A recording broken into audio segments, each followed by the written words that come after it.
पर्दे के पीछे रहकर चुनाव में जीत किस तरह से दिलाई जाती है, स्वतंत्र देव सिंह जी।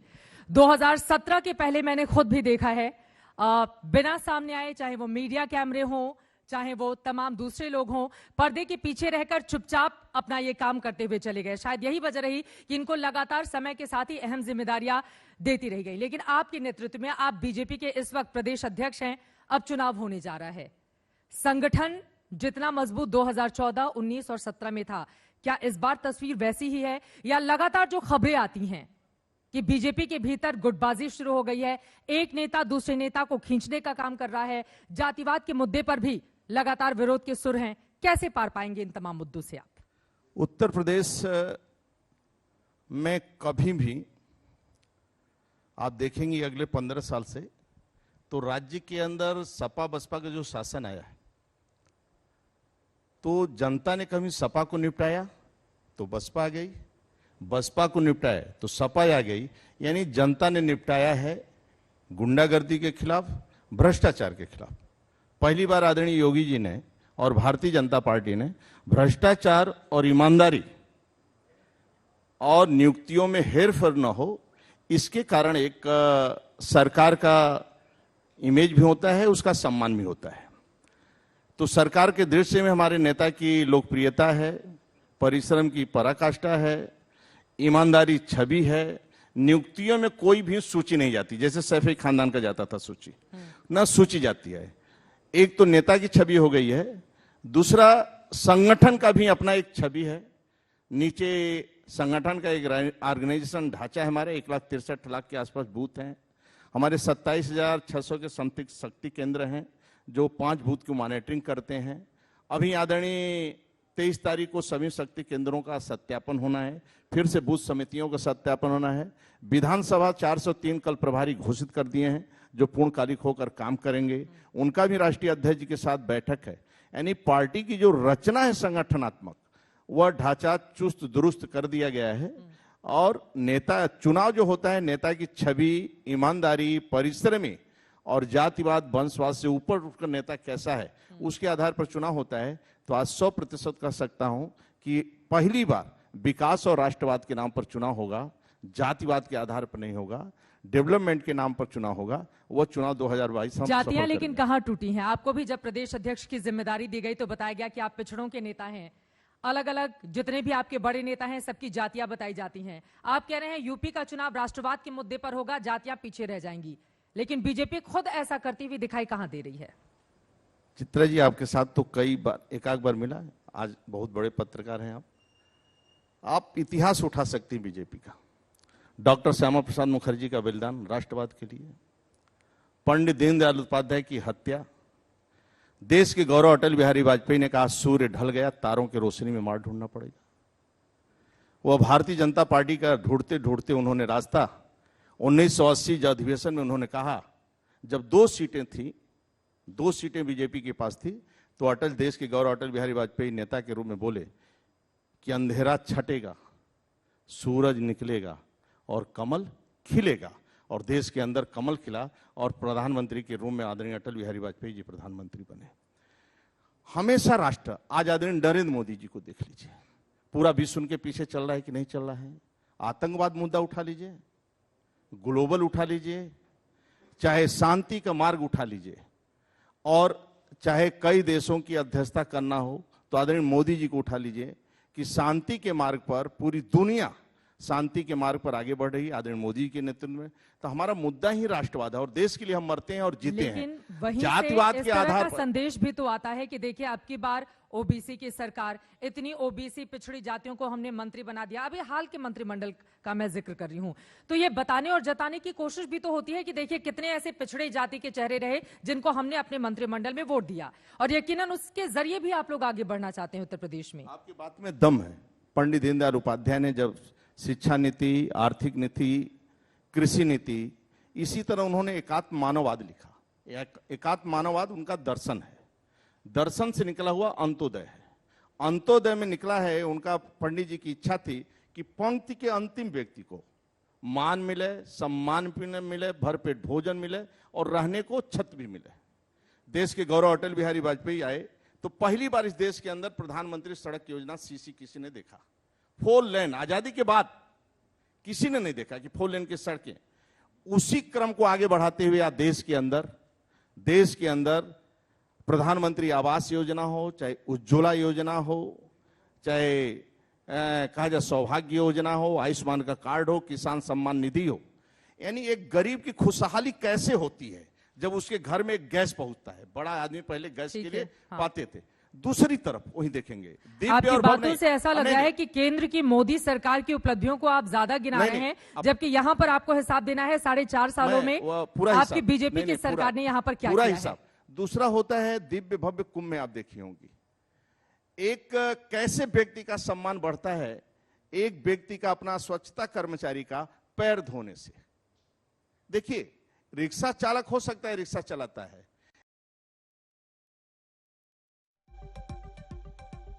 वो अछूत नहीं हो सकता है।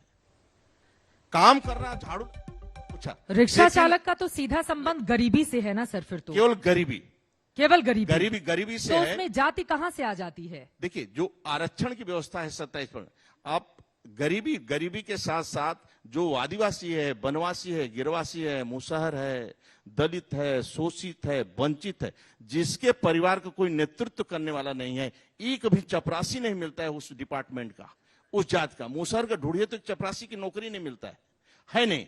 इसलिए व्यवस्था की जाती है, वो हमारे ही परिवार का है, हमारा ही अंश है, यानी इस राष्ट्र का भोलेनाथ का ही अंश है।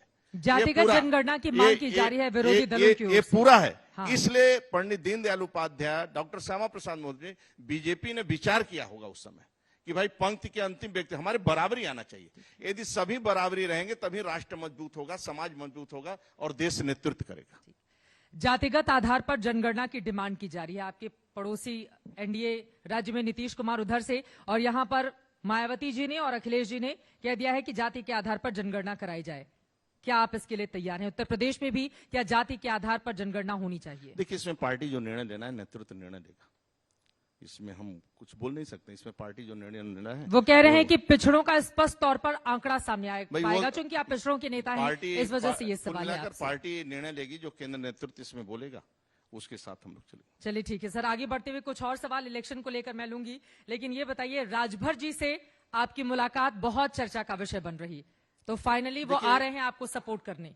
राजनीतिक अपने जगह है, लेकिन लोग एक दूसरे से मिलते जुलते रहते हैं, उसी के आधार पर हम उनकी मुलाकात। ये मुलाकात तो कुछ खास थी ना शुद्ध रूप से केवल 1 घंटे तक आप लोगों ने क्या बातचीत की बताइए? चाय बैठकर अनौपचारिक बातें, बाकी तो आपने समझाया नहीं कि बीजेपी के खिलाफ क्यों बोलते हैं वो इतना? बीजेपी की सरकार पर जमकर निशाना साधते हैं। राजनीतिक दल जितने हैं अपने अपने पार्टियों को चलाएंगे और चलाना चाहिए। अपने अपने पार्टियों को चलाते हैं लोग और अपने साथ काम करना चाहिए। मेरा काम है अपनी पार्टी को चलाना, और भारतीय जनता पार्टी कार्यकर्ता का निर्माण करना ही पार्टी का उद्देश्य है। ऐसा कार्यकर्ता का निर्माण करिए कि एक बूथ का अध्यक्ष भी कल का प्रदेश अध्यक्ष बन सकता है और प्रदेश का मुख्यमंत्री बन सकता है। एक साधारण कार्यकर्ता घर से निकला हुआ देश का प्रधानमंत्री भी बन सकता है। ये कार्यकर्ताओं आधारित पार्टी है और कार्यकर्ताओं की पार्टी है। सब बात किसी क्या हुई वंश से ये बताइए ना, मतलब प्रदेश की जनता आपसे सुनना चाह रही है। देखिए पूर्वांचल में वो आपको डैमेज कर सकते हैं, इस बात का आपको भी भान है। इसी वजह से आप लोग कहा जा रहा है मनाने की कोशिश की जा रही है। खबर यहां तक रिपोर्ट्स मीडिया जो सामने आई है कि उन्होंने गृह मंत्री से भी मुलाकात की है, बीजेपी अध्यक्ष से भी मुलाकात की है दिल्ली में, और फिर आपसे भी मुलाकात की है। देखिए तो पर्दे के पीछे कुछ बड़ा खेल चल रहा है। हमारे साथ रहे हैं, हमारे साथ रहे, हम लोगों के मित्र हैं। बुला रहे हैं आप उनको? मिलना जुलना साथ है। नहीं मिलना तो ठीक है, बुला रहे हैं आप उनको कि आ जाइए? अभी तो ऐसी कोई बात नहीं हुई। 1 घंटे तक क्या बातचीत की आप लोगों ने? जैसे आपसे बात दो राजनेता मिलते हैं तो अभी भी जैसे आपसे बात हो रही है यही वहाँ चर्चा होती रहती है अनौपचारिक। जैसे आपसे चर्चा होती है अनौपचारिक, पूरा समाज देश तो के बारे में इतनी कमियां गिनाते हैं आपकी सरकार की, तो फिर क्या समझाया? लेकिन ऐसा कोई चर्चा नहीं है, अनौपचारिक चर्चा 2-2, 3-3 बार हम लोग चाय पिए। आप छिपा रहे हैं सर, आपसे झूठ नहीं बोलकर कुछ बोलना नहीं, आपसे झूठ नहीं, मुझसे नहीं प्रदेश की जनता सुन रही है। नहीं आपसे झूठ नहीं बोल सकता हूँ, नहीं इनसे झूठ बोल सकता हूँ, झूठ नहीं बोल सकता हूँ।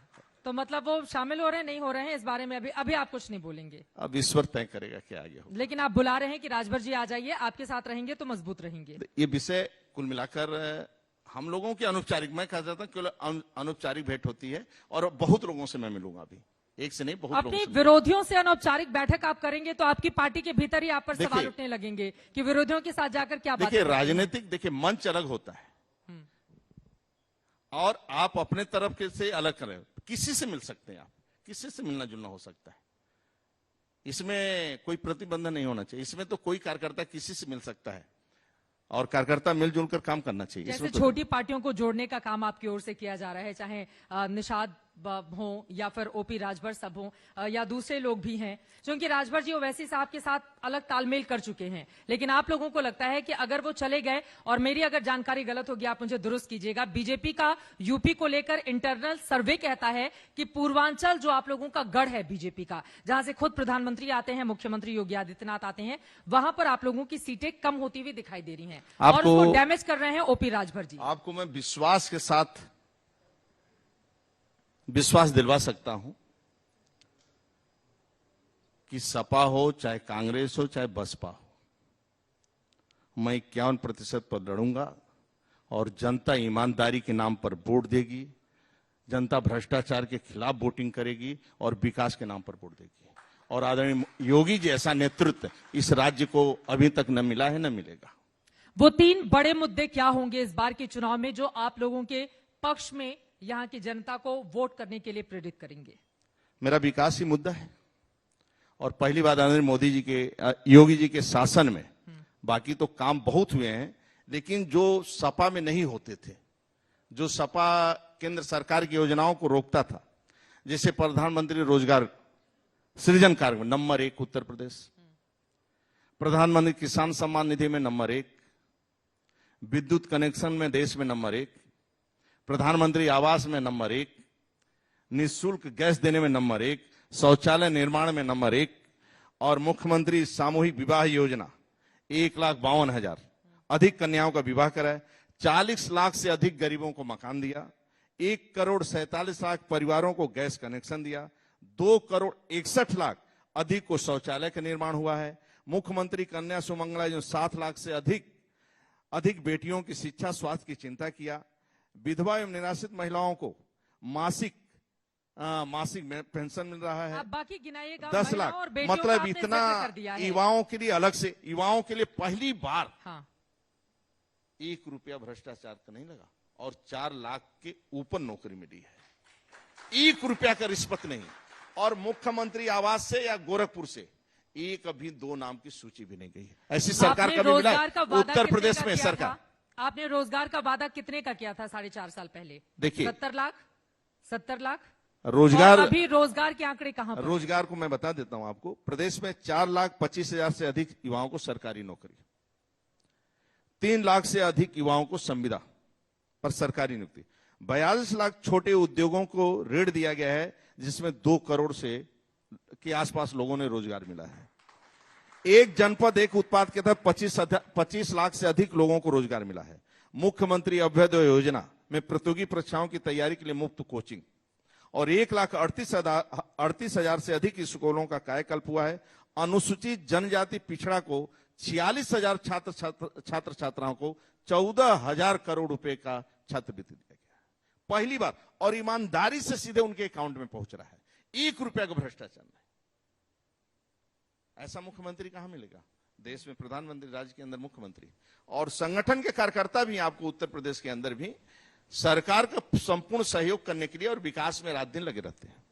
डबल इंजन की सरकार है तो आप लोगों से उम्मीदें भी बहुत ज्यादा हैं। आप तमाम आंकड़े लेकर आए हुए हैं, पीएम से लेकर सीएम तक का जो आप गिना रहे हैं, लेकिन यहां पर अखिलेश यादव की ओर से कहा जा रहा है कि जिस तरह से महंगाई बढ़ी है, रोजगार के मुद्दे पर फेल रही सरकार, कोरोना सेकेंड वेव खासतौर से अगर हम देखें गंगा के किनारे या बाकी हिस्सों में भी प्रदेश के हम सब ने देखा ऑक्सीजन की किल्लत से जूझते हुए लोग, इन तमाम मुद्दों पर वो आपको घेर रहे हैं। और कल ही भारी भरकम अपनी एक रैली, साइकिल रैली उनकी ओर से की गई है इसी लखनऊ में, और उन्होंने कहा है कि जिस तरह से बीजेपी का अभी हाल है, पहले तो हम 350 जीत रहे थे, लेकिन अब हम 403 में से, हालांकि 403 उन्होंने नहीं बोला, मैं बता देती हूं, 403 में से वो दावा कर रहे हैं कि 400 सीटें वो जीत जाएंगे आराम से। आप बताओ किसके आधार पर जीतेंगे और क्यों जीतेंगे और जनता क्यों वोट देगी?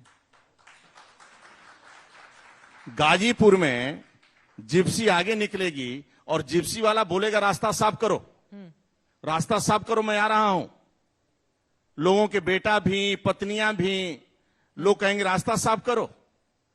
ये गुंडे जो राज्य के अंदर गुंडागर्दी करते थे, ठेका पट्टा की रोजगार करते थे, आज योगी सरकार में वो बुलडोजर चल रहा है और वह तहस नहस हो रहा है। और क्यों वोट देंगे उनको? आप नियुक्तियां होगी तो नियुक्तियां सूची पूरी जाती है, तो लोग वोट क्यों देंगे? पिछड़ा क्यों वोट देगा या सामान्य वर्ग क्यों वोट देगा? आप मेरे को बता दीजिए। 400 सीटें कहां लेंगे वो मैं समझ नहीं आता। और वोट क्यों देंगे? आप कोरोना में, महामारी में बाहर निकले नहीं, वैक्सीन का विरोध, आप टीकाकरण का विरोध आप कर रहे हैं, बाकी सभी कामों का आप विरोध कर रहे हैं। आज आदरणीय योगी जी, अखिलेश जी का सर्वे गांव में करवा दीजिए, तो यही होगा कि योगी जी के अलावा कोई दूसरा मुख्यमंत्री नहीं बनेगा। आपका मुख्य प्रतिद्वंदी कौन है? अखिलेश यादव, मायावती जी या फिर कांग्रेस पार्टी? कांग्रेस पार्टी को आप कहां देख रहे हैं अभी? देखिए, राहुल जी स्वयं में तो नेता ही हैं देश के, प्रियंका जी उत्तर प्रदेश की नेता हैं, सोनिया जी के देखरेख में हो रहा है। आप मेरे को बताओ, कोई राजा का बेटा वो राजा चला सकता है क्या? घर किसी की घर बचा है क्या? बहुत कम लोगों का बचा है, बिल्डिंग की पोताई करवा लें। कोई नहीं चला सकता भाई। कार्यकर्ताओं को, कार्यकर्ता चमचे नहीं होते हैं, कार्यकर्ता भविष्य का लीडर है। कार्यकर्ता पान और गुटखा मंगाने के लिए कार्यकर्ता नहीं है। ये कार्यकर्ता कल का नरेंद्र मोदी और योगी है। इसलिए कार्यकर्ता चेला नहीं है कि हमारा बैनर लगाओ, हमारा जिंदाबाद करो, हमारा पोस्टर लगाओ। किसी पार्टी, जिस पार्टी में कार्यकर्ता की इज्जत नहीं होगी, वो पार्टी अपने पैरों पर नहीं खड़ी हो सकती है। मैं आपको स्पष्ट करता हूं। एक समय था सपा में आदरणीय अखिलेश जी, शिवपाल जी परिश्रम करते थे, रात दिन काम करते थे, इसलिए सपा खड़ी थी। आज कहां से सपा खड़ी हो जाएगी? एक दिन बंगले के बाहर नहीं निकल रहे हैं। कल निकले तो थे साइकिल, 2.5 घंटा इंतजार करने के बाद। आप सेवा कार्य तो करना पड़ेगा। जो कोरोना के बाद रात दिन परिश्रम की पराकाष्ठा योगी जी ने किया, और आज का पूरा देश देखिए कोरोना को कंट्रोल कर दिया।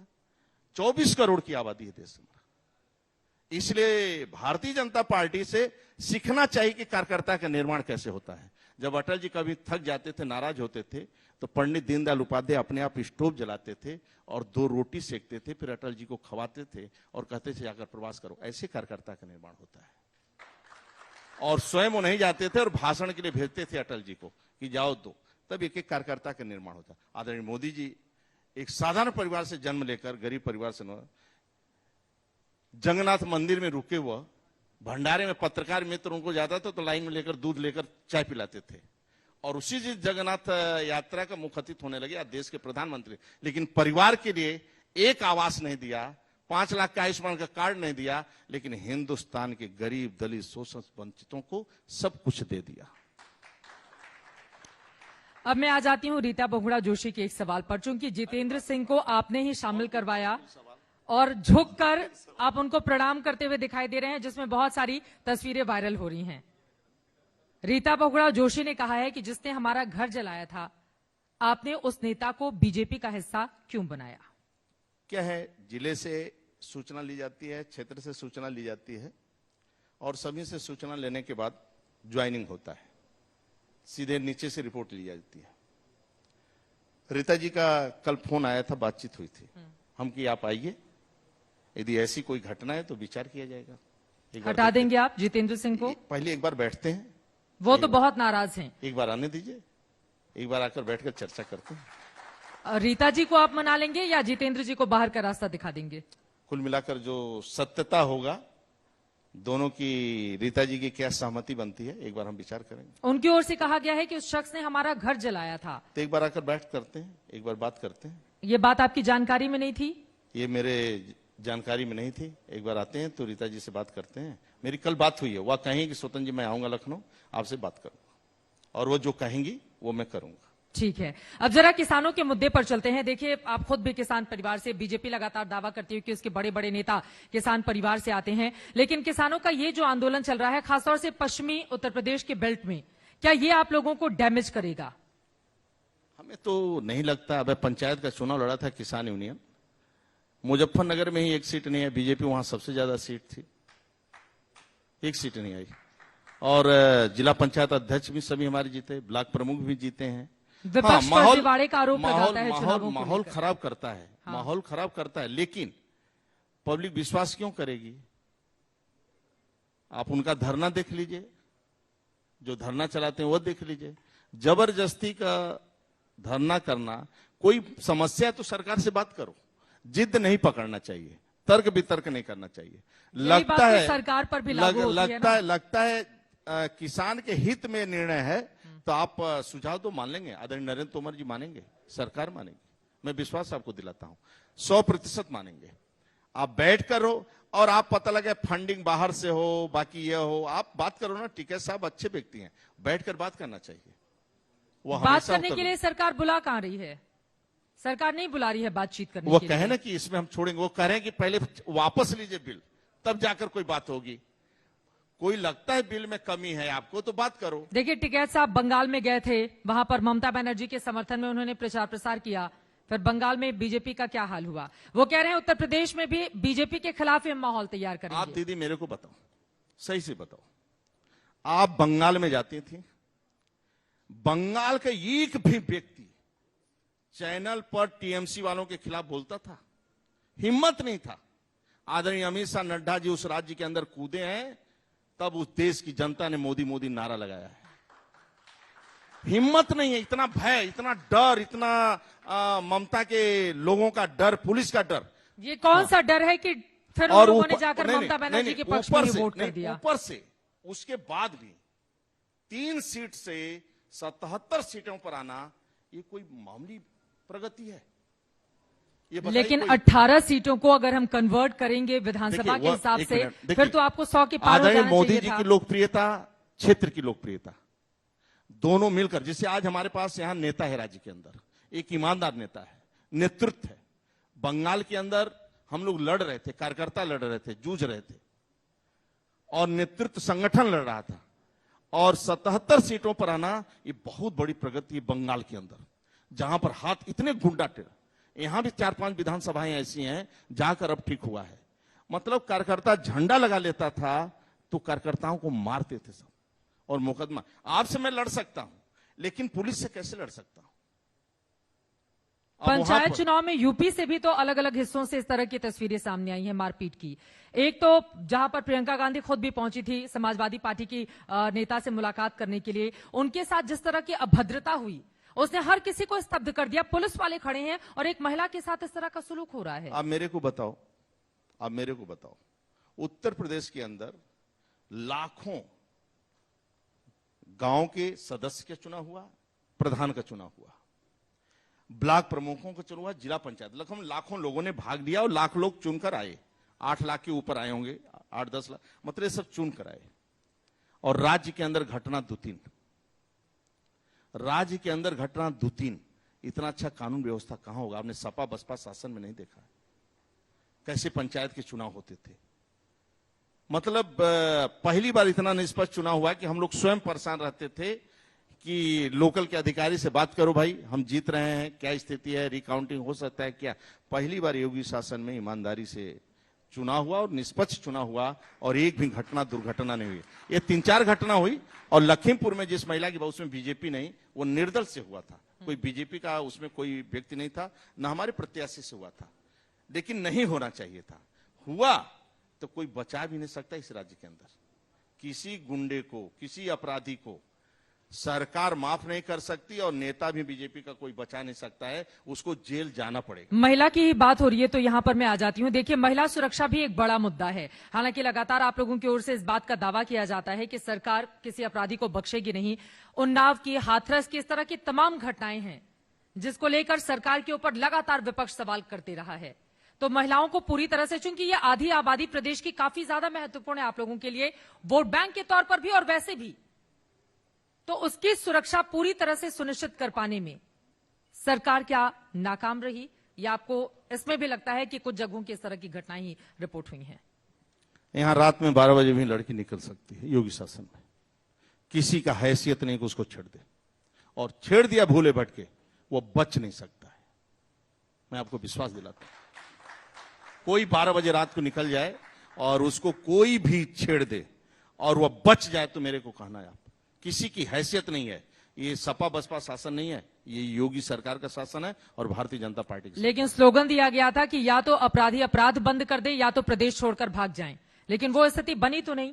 आप बताइए, आप कहीं दिखाई दे रहा हो तो बताइए। मैंने तो आपको दो एग्जाम्पल दे दिए, आज भी अखबारों में भरे पड़े हैं इस तरह के मैं मामले। कहता हूं ये घटना एक दो घटित होती रहती हैं, एक आध घटना होती है, लेकिन कोई भी उसको बचाने का काम नहीं करता है। सपा बसपा शासन में बचाए जाते हैं, यहां पर कोई बचाए नहीं सकता, इसलिए गुंडों को भय है, इसलिए गुंडों को भय है।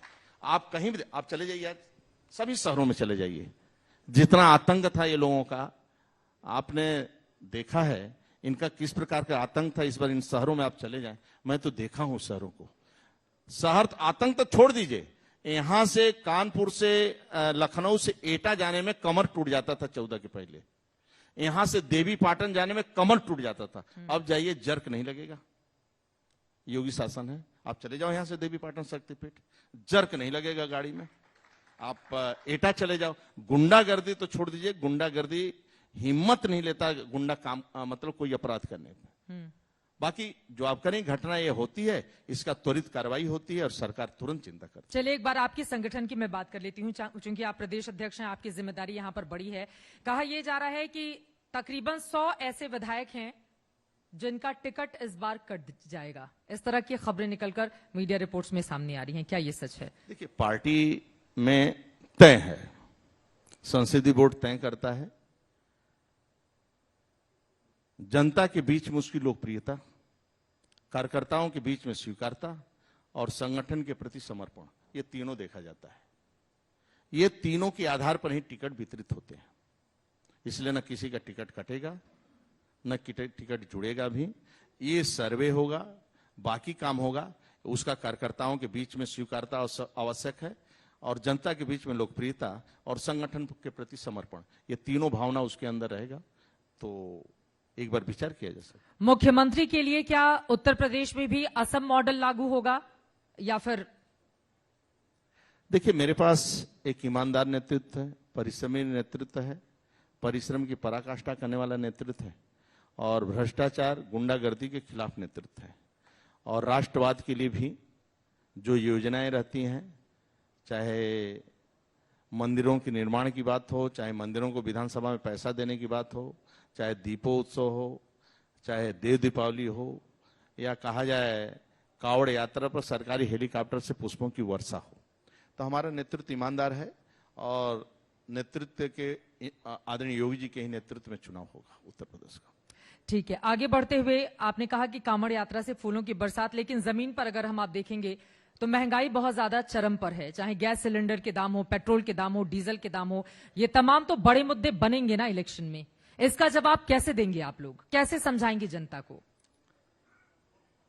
उत्तर प्रदेश कुल मिलाकर कहेंगे हम आज की डेट में ठीक है और उत्तर प्रदेश का वातावरण भी ठीक है और उत्तर प्रदेश में लोग आदरणीय मोदी जी, योगी जी को स्वीकार करते हैं और भारतीय जनता पार्टी भी नीचे से परिश्रम की पराकाष्ठा कर रही है, इसलिए उत्तर प्रदेश में कोई हमें दूर दूर तक समस्या नहीं दिखाई दे रही है। जनता भी खुश है, हम लोग जनता यूपी में महंगाई नहीं है, जनता के बीच में हम जाते हैं, लगभग हमसे भी प्रतिदिन 1500 लोग मिलते हैं। जैसे सुबह 6 बजे आइए तो सुबह आपको 50-60 घर पर रहेंगे और ये 12 बजे रात तक क्रम चलता रहता है, जितने देर हम बैठे रहेंगे कार्यालय चाहे यहाँ, हमें 1500 में आए हुए कार्यकर्ता या पब्लिक का व्यक्ति एक व्यक्ति भी नाराज होकर नहीं जाता है।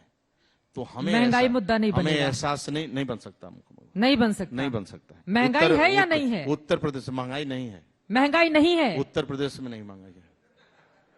सर सब लोग हंस रहे हैं, आप कह रहे हैं महंगाई। आपको पता है पेट्रोल डीजल अभी तो आप भरवाते नहीं होंगे खुद जाके, आपका तो ड्राइवर, आपको पता है पेट्रोल डीजल का दाम अभी क्या है? आज देखिए, सभी गरीबों के लिए अन्न फ्री दिया जा रहा है, वो अभी 2 महीना उत्तर प्रदेश में गरीबों के लिए और दलितों के लिए, शोषित के लिए, आदिवासी वनवासी मुसहर के लिए, वो गरीब जो आदमी है जो कुछ कमा नहीं सकता है, कोरोना की महामारी में घर है, उसको मनरेगा से रोजगार भी मिल रहा है, उसको 2 महीने में 2 बार 35 किलो यानी 5 किलो उसको गेहूं है, बाकी सामग्री है, सब उसको मिल रहा है। इसलिए आप गांव में जाएंगे, गरीब के पास जाएंगे तो मोदी योगी ही चिल्लाता है, ठीक है, चलिए अब कार्यक्रम का आखिरी हिस्सा है, इस वजह से आखिरी सवाल, चूंकि हम सब जानते हैं उत्तर प्रदेश में जातियां सबसे ज्यादा हावी रहती हैं, आप ओबीसी बड़े चेहरे हैं, इस वजह से चूंकि अखिलेश यादव भी इसी चेहरे को लेकर आगे बढ़ते हैं।